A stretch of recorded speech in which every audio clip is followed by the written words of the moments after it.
Hello students, आज हम male reproductive systems के बारे में डिस्कस करने वाले हैं और उसके पार्ट्स के बारे में डिस्कस करेंगे। जैसे कि टेस्टिस, जो टेस्टिस होते हैं ये नंबरिंग में 2 टेस्टिस होते हैं और ये जिस पाउच के अंदर प्रेजेंट होते हैं उसे हम स्क्रोटम कहते हैं। जो स्क्रोटम पाउच होता है उसके अंदर दोनों टेस्टिस प्रेजेंट होते हैं और जो टेस्टिस होते हैं ये प्राइमरी सेक्स ऑर्गन होते हैं और जो टेस्टिस हैं टेस्टिस के अंदर ही स्पर्म्स का फॉर्मेशन होता है। वैसे ही हम सारे एक एक करके पार्ट पर डिस्कस करने वाले हैं, जैसे anus, epididymis, scrotum, ejaculatory duct, prostate glands, bulbourethral glands, seminal vesicles, urethral orifice, glans penis, urethra, corpus spongiosum, corpus cavernosum, deep perineal pouch, suspensory ligament, pubic bone, urinary bladder. Vas deferens, जो testis होता है तो testis से जो batch difference होती है तो batch difference के थ्रू जो स्पर्म्स कैरी होते हैं वो बैच डिफरेंस के थ्रू इजुगुलेटरी डक्ट में होते हैं। और जो इजुगुलेटरी डक्ट में क्या होता है, बैच डिफरेंस की ओपनिंग होती है। जब इजुगुलेशन की कंडीशन होती है तब स्पर्म क्या होते हैं, कैरी होते हैं।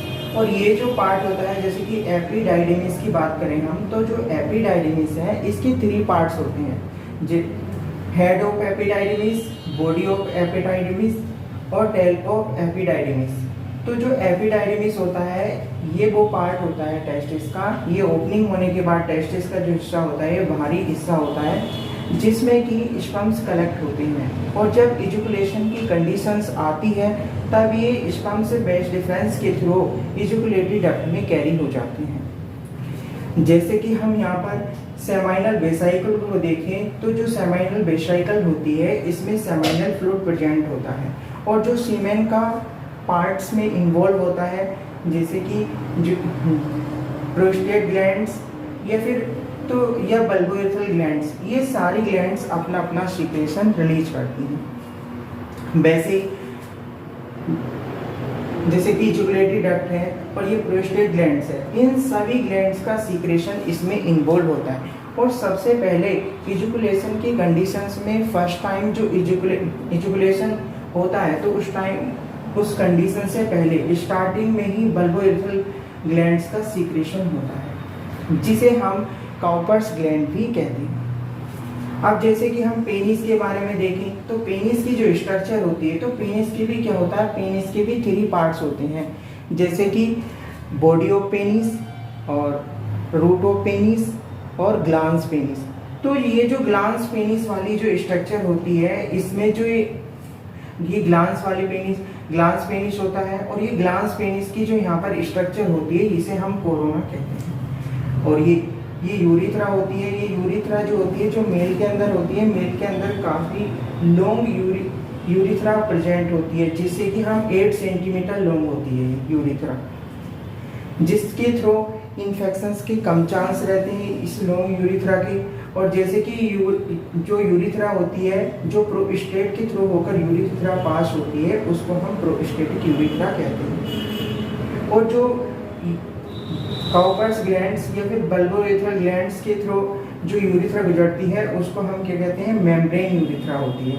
और बाकी जो होती है पेनाइल यूरिथ्रा होती है जो पेनिस के थ्रू होकर गुजरती है। जहाँ पर यूरिथ्रा की ओपनिंग होती है उसको हम यूरिथ्रल ओरिफिस कहते हैं या फिर इसको हम यूरिथ्रल मीटस भी कहते हैं। जैसे कि ग्लांस पेनिस, तो जो ग्लांस पेनिस होता है, ग्लांस पेनिस ये जो कि कॉर्पस कैवर्नोसम का जो हिस्सा होता है इसका ये पार्ट्स बना होता है और जो इसका सॉफ्ट पार्ट होता है जिसमें कि मेन आर्टरीज वेसल्स प्रेजेंट होती हैं जो पेनिस है। और जो ग्लांस पेनिस होता है ये प्रीप्यूस के थ्रू क्या होता है, कवर्ड होता है, जो इसका फ्रेनुलम होता है। और ये प्रीप्यूस जो फोर स्किन होती है, जो प्रीप्यूस होती है जिसे हम फोर स्किन भी कहते हैं और उसके थ्रू ये क्या होता है, कवर्ड होता है। और जो पेनिस है ये एक्सटर्नल जेनिटेरिया है और जो यूरिथ्रा होती है इसके थ्रू सीमेन और यूरिन पास होता है। मेल्स के अंदर जो है यूरिथ्रा के थ्रू सीमेन और यूरिन पास होता है। और जैसे कि जो यूरिनरी ब्लेडर होता है, यूरिनरी ब्लेडर से क्या होती है, इसकी ओपनिंग होती है। जिस टाइम सीमेन पास होता है उस टाइम यूरिन पास नहीं होता, और जिस टाइम यूरिन पास होता है उस टाइम सीमेन पास नहीं होता, क्योंकि इसमें वाल्व लगे होते हैं। जो एनस, जो रेक्टम होता है, और जो रेक्टम की जो ओपनिंग होती है वो एनस की फॉर्म में होती है। और जैसे बेस्ट डिफरेंस के बारे में भी हमने यहाँ पे समझा। और ये जो यहाँ पर जो बोन्स प्रेजेंट होती है इसको हम प्यूबिक बोन्स कहते हैं, प्यूबिक बोन्स। और यहीं पर क्या होता है, जब हम मॉर्फोलॉजिकली इसको देखें तो यहाँ पर ही क्या होते हैं, प्यूबिक हेयर्स प्रेजेंट होते हैं, और ये प्यूबिक बोन्स प्रेजेंट होती है, जहाँ पर ये male reproductive systems organ present होता है।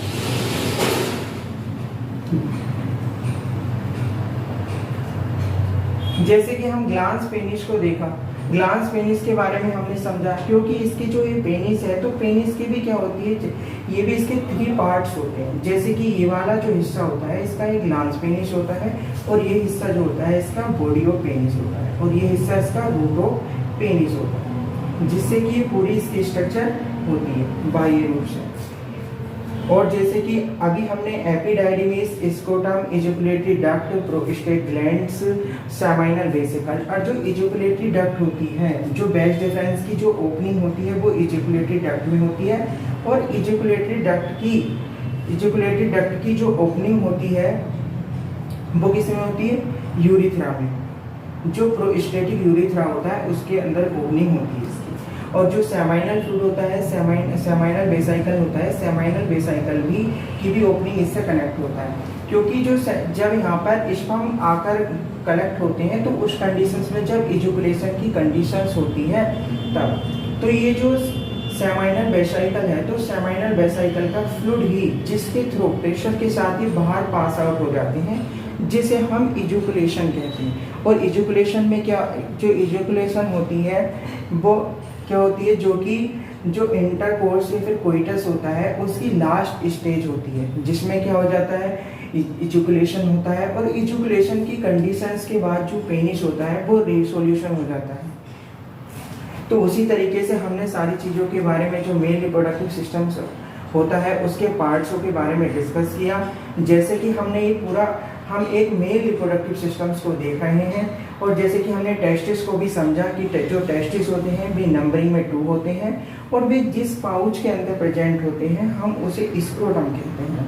तो जो टेस्टिस है, तो टेस्टिस जो स्क्रोटम होता है ये हमारी बॉडी से आउटसाइड होता है, ठीक है। ये आउटसाइड क्या होता है, जिसका कि 2.5 डिग्री सेल्सियस टेम्परेचर हमारी बॉडी से लो रहता है, जिस टेम्परेचर पर स्पर्म्स का फॉर्मेशन होता है। क्योंकि जो हमारी बॉडी का टेम्परेचर है, तो बॉडी के टेम्परेचर की से इसका 2.5 डिग्री सेल्सियस टेम्परेचर लो रहता है। इस टेम्परेचर पर क्या होता है, स्पर्म्स का फॉर्मेशन होता है, इसलिए हमारी बॉडी से लो टेम्परेचर, और इसकी जो स्ट्रक्चर है मतलब ये हमारी बॉडी से आउटसाइड ही होते हैं। लेकिन इसमें भी ये कंडीशंस होती है, जैसे कि गर्मी का टाइम आता है तो उस कंडीशंस में जो पाउच होता है, जो स्क्रोटम होता है वो नीचे की ओर हो जाता है, और जैसे जैसे कि विंटर्स टाइम आने लगता है तो उस कंडीशंस में जो ये पाउच होता है ये ऊपर की ओर हो जाता है, ये बॉडी से टच हो जाता है। मतलब कि इसमें स्पर्म के फॉर्मेशन करने के लिए, इसमें क्या होता है, नॉर्मल स्पर्म्स का फॉर्मेशन करने के लिए, उस कंडीशंस को बनाने के लिए ये जो स्क्रोटम होता है ये अपने आप को डिक्रीज इंक्रीज करता है साइज में, जिसके थ्रू क्या है स्पर्म्स का फॉर्मेशन हो सके। ये जैसे कि अभी हमने इसके एपिडाइडिमिस के ऊपर बारे में बात की, तो एपिडाइडिमिस इस हिस्से में क्या होते हैं, जो स्पर्म्स होते हैं वे कलेक्ट हो जाते हैं। कलेक्ट होने के बाद क्या होते हैं, जब इजैकुलेशन की कंडीशंस होती है तब स्पर्म्स क्या होते हैं, यहाँ से कैरी होती है, जिसे हम बेस्ट डिफरेंस कहते हैं। बेस्ट डिफरेंस,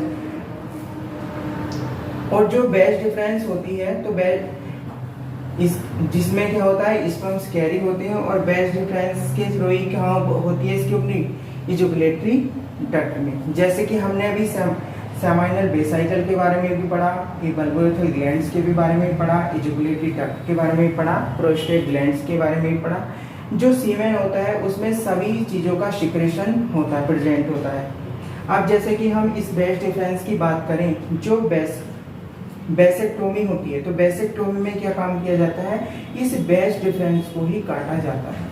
और बेसेक्टोमी में ये जो वेज डिफरेंस है, वेज डिफरेंस के थ्रू क्या होता है, कट कर दिया जाता है। और कट करने की कंडीशंस की वजह से क्या होता है, इसमें जो स्पर्म्स हैं वो ही कैरी नहीं होते, जो स्पर्म्स हैं वे कैरी नहीं होते। वैसे जो होता है, जो सेक्सुअल एक्टिविटी में वैसे सीमेन क्या होता है, रिलीज होता है, लेकिन उसमें स्पर्म्स इन्वॉल्व नहीं होते। जो बेसेक्टोमी है, और जो बेसेक्टोमी होती है वो मेल्स में की जाती है, जो कि एक परमानेंट मेथड्स के रूप में भी आती है।